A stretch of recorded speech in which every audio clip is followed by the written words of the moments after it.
to the stage from Jacksonville, Florida. Give it up for DooDoo Brown. Are you tired of being plain old ordinary black? Wish you could wear ethnic paraphernalia like a Kiss Me I'm Irish button or a legitimate feathered headdress not associated with a music festival? When people ask you where you're really from, do you wish you could say more than, oh, you know, a slave ship? Well, have I got a product for you. Just fill this container with your spit or blood or tears or whatever, then sign away your cloning rights and ability to process gluten.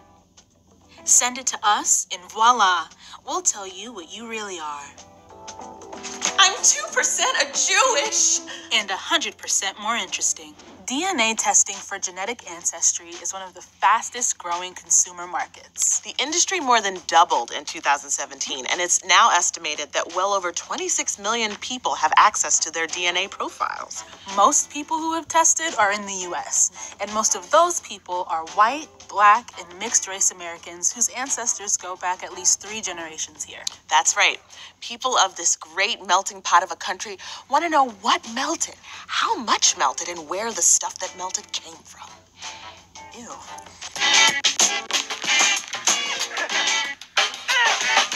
Today, we're going to look at the positives and negatives of these tests for Black Americans.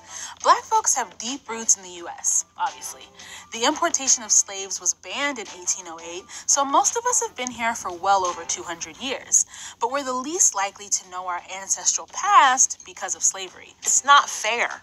We deserve to know what's in our hot, bubbly, melting pot goo just like everyone else. So how does all of this really work? I don't know. I'm not a scientist. That was rhetorical. I mean, we got Joe. When you send your DNA off to one of those personal genomics or ancestry companies, they don't read all 6 billion letters of your DNA. They only have to read a few hundred or thousand spots. What they get is a kind of barcode that describes your unique combination of DNA letters at these spots. Because who wouldn't want their entire identity summarized by a barcode? Then they compare your unique barcode with thousands of reference individuals from different geographical areas to see what you share and what you don't. They sprinkle a little math on it, and then they send you their best guess of where your DNA comes from. They sprinkle a little math on it, and then they send you their best guess of where your DNA comes from. They sprinkle a little math on it, and then they send you their best guess of where your DNA comes from. They sprinkle a little math on it, and then they send you their best guess of where your DNA comes from. Well, that sounds pretty cut and dry, right? It's just like a DNA matching game. Wow, Evelyn, I never expected you, of all people, to be so naive. Excuse me? There's one major problem that Evelyn fails to foresee. The genetic databases that these companies use to play the DNA matching game have major gaps, major non-white gaps. Nearly 80% of people who have participated in studies about genes are of European descent. Right. Gotcha. That means that analyzing the data of Africans, Middle Easterners, Asians, and Indigenous Americans is pretty difficult, and especially difficult if you're a mixture, because many DNA segments are shared among groups. So why don't they just go to those places and get more of the DNA?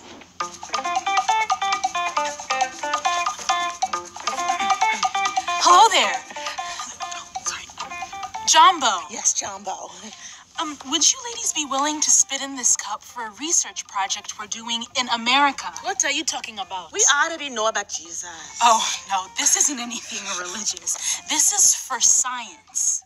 Science, oh gee, how do I explain this? It's like you look up at the sky and you think, why is it blue? And so you decide to experiment. We know what science is. How do you think we can keep our fish out in this hot sun and it doesn't spoil? We use science. I understand if spitting is unattractive, we could use some of your hair or blood. Let me ask you something. Let's say we go to where you're from. I'm going to say New Jersey. Oh, yes. Well, I am from Jersey. I can tell. So we go to your home and we say, hey, lady, give us some of your blood and your sweat and your tears and your spit for a project we are working on in Africa. How would that make you feel? Well, I know you Americans don't do nothing for free. You're getting rich from this spit. Rich? Me? I can hardly keep up with my student loans. we all must do our part for science. Science. Is science gonna raise my kids? No. Is science gonna keep my man from getting on my nerves? Is science going to end the negative impact of Western imperialism on my society? No, no, no. Ladies, if you don't want no rice or no fish, then you can take your speed cup and go back to Jersey. I am pretty hungry. I don't think I've eaten all day. We'll take some of your fish and rice. Okay, come. Sit, come sit. We talk about this DNA science. That went surprisingly well at the end. All because of a little thing called reciprocity. In February of 2017, a consortium of African scientists called the H3 Africa Initiative released ethical guidelines for foreign researchers. So good. Now scientists have to evaluate how their work directly benefits the African community they're studying. Yes, and that includes economic benefits, which gets into another issue with these tests: how the companies make money off of your genetic data. I mean, well, you pay for the service. Yeah, but then forever and into eternity, they can sell your genetic data to third parties like research firms and drug companies. Most of them let you opt out, but some don't. I don't know. As a Black person, that makes me uncomfortable. Like, what about what they did to Henrietta Lacks? Her cancer cells are still the most important cells in medical research.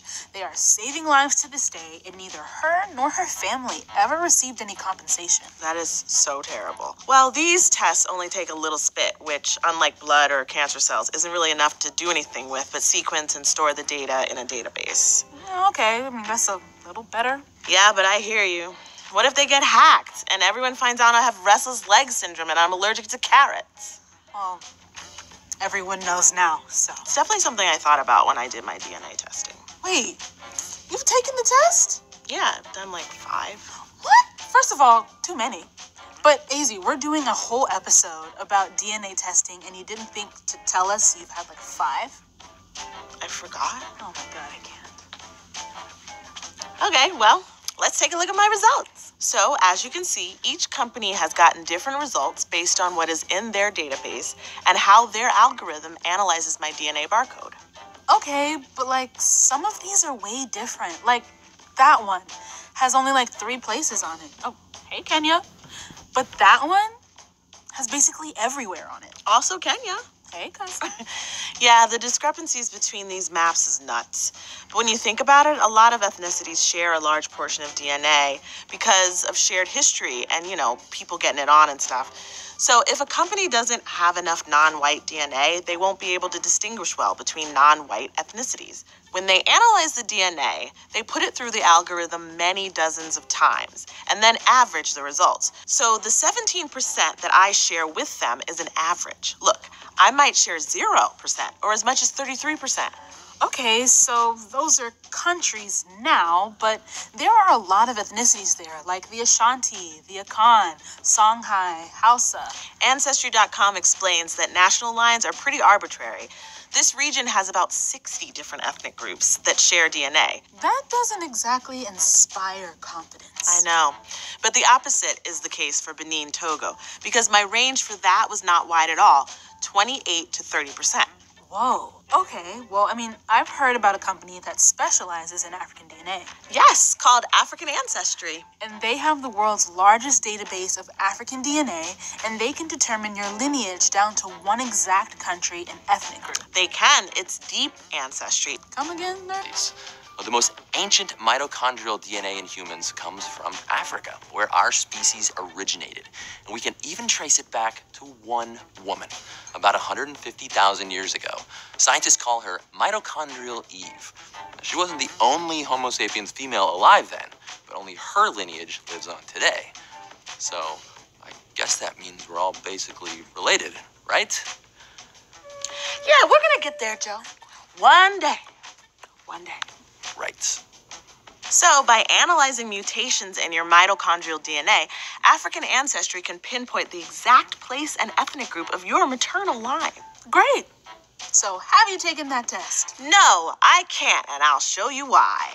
So, my ancestry starts here, just like everyone else's, East Africa. Then we're itching to migrate. Bye, Mom. We gotta see the world. First, my people went north to Egypt. Someone should build some pyramids here, right? They were not into building pyramids, I guess. So they went to Turkey.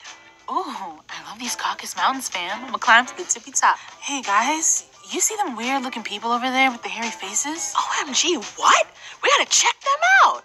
So they crossed the mountains into... Europe? Yep.